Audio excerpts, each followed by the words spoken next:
খিদিরপুর বাজারে বিধ্বংসী অগ্নিকাণ্ড, পুড়ে ছাই একাধিক দোকান। ঘটনাস্থলে দমকলের একাধিক ইঞ্জিন। খবর পেয়ে ঘটনাস্থলে পরিদর্শনে যান মন্ত্রী ফিরহাদ হাকিম ও দমকল মন্ত্রী সুজিত বসু।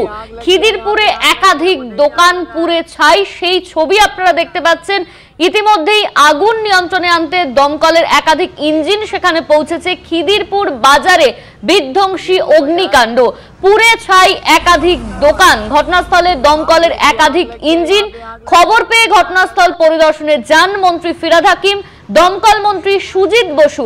সেই ছবি আপনারা দেখতে পাচ্ছেন, কালো ধোঁয়ায় ঢেকে গিয়েছে চারিদিক। আগুনের সেই ছবিও স্পষ্ট, কলকাতা টিভির পর্দায় আপনারা সেই ছবি দেখতে পাচ্ছেন। খিদিরপুরের ছবি দেখাচ্ছি। খিদিরপুরে অগ্নিকাণ্ড, একাধিক দোকান পুড়ে ছাই হয়ে গিয়েছে। ইতিমধ্যেই ঘটনাস্থলে পৌঁছেছে দমকলের বেশ কিছু ইঞ্জিন। ফোন লাইনে আমাদের সঙ্গে রয়েছেন আমাদের প্রতিনিধি দুর্গা দাস বন্দ্যোপাধ্যায়। দুর্গা, ঠিক কিভাবে আগুন লাগলো, কি জানা যাচ্ছে? দেখো, ঠিক কিভাবে আগুন লেগেছে সেটা না জানা না গেলেও প্রাথমিকভাবে যেটা অনুমান করা হচ্ছে যে খিদিরপুর বাজারে যে গতকাল রাত্রিরে বা গভীর রাত্রিরে যে বিধ্বংসী আগুন লেগেছে তার পেছনে শর্ট সার্কিট থেকে শুরু করে আরো কয়েকটি সম্ভাবনার কথা জানা হয়েছে। যে সেই বাজারের ভেতরেই অনেকে রাত্রিদের দিকে উনুন জেলে বা স্টোভ জেলে সেখানে রান্না বান্না করেন এবং সেখান থেকেও আগুন ছড়াতে পারে বলে প্রাথমিকভাবে অনুমান করা হয়েছে। যদিও বেশ কয়েকজন আহত হয়েছে, মৃত্যুর খবর এখনো পর্যন্ত সরকারিভাবে কিছু জানানো হয়নি।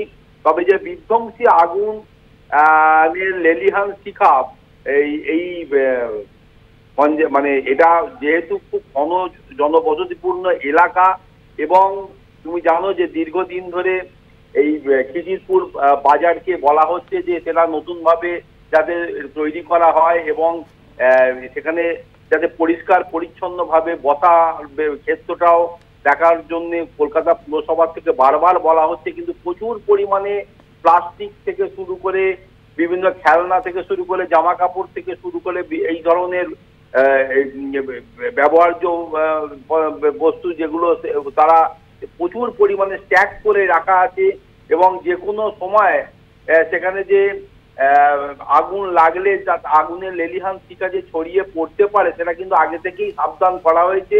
যদিও সেই সাবধান বাণীতে প্রাথমিকভাবে জানা যাচ্ছে যে সে কর্ণপাত করেনি বাজারের যারা বিক্রেতা আছে বা এলাকার মানুষজন, এবং পরবর্তীকালে যেটা বলা হয়েছে যে এই ভেতরে ফায়ার মানে অগ্নি নির্বাপন ব্যবস্থা যেটা বিভিন্ন আমরা মার্কেটের দেখছি যে ইনস্টল করা হচ্ছে, সেই অগ্নি নির্বাপন ব্যবস্থাও এখানে ছিল না বলেই এখনো পর্যন্ত জানা গেছে। ফলে সব মিলিয়ে যে একটা এই নজরদারির অভাব এবং সেখানকার মানুষের যে সচেতনতার অভাব এবং এই মার্কেটের যে সমস্ত ব্যবসাদাররা রয়েছে তাদেরও যে যথেষ্ট সচেতনতার অভাব সেটা রয়েছে, সেইটাই কিন্তু বারবার উঠে আসছে। যদিও আগুনের লেলিহান শিখা এই মুহূর্তে যেটা গ্রাস করে ফেলেছিল সেটা অনেকটাই কন্ট্রোল করা সম্ভব হয়েছে, তবে পুরোপুরিভাবে আগুন আজকে সকালে এখনো পর্যন্ত নিভে গেছে এমনটা বলা যাবে না। অনেক জায়গা থেকে এখনো ধোঁয়ার কুণ্ডলি উঠতে দেখা যাচ্ছে এবং কিছু কিছু জায়গা থেকে আগুনের শিখাও দেখা যাচ্ছে।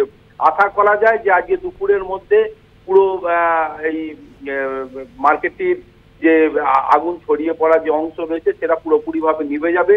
তবে নিভে গেলেই যে সমস্যাটা সমাধান হয়ে যাবে এমনটা মনে করছেন না প্রশাসনিক মহল।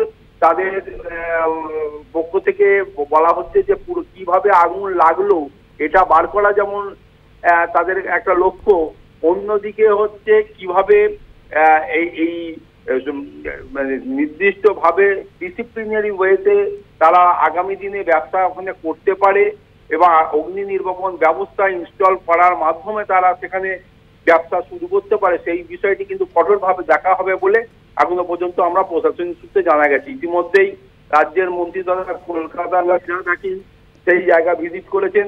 কালকে রাত্রিরে তিনি ছুটে এসেছিলেন রাজ্যের দমকল মন্ত্রী সুজিত বসু। আজ সকাল 10টার সময় ফিরহাদ হাকিম আবার এখানে ভিজিট করতে যাবেন বলে আমরা জানতে পেরেছি। ধন্যবাদ তোমায় দুর্গা। আমাদের সঙ্গে ফোন লাইনে ছিলেন আমাদের প্রতিনিধি দুর্গাদাস বন্দ্যোপাধ্যায়। খিদিরপুরের বাজারে অগ্নিকাণ্ড।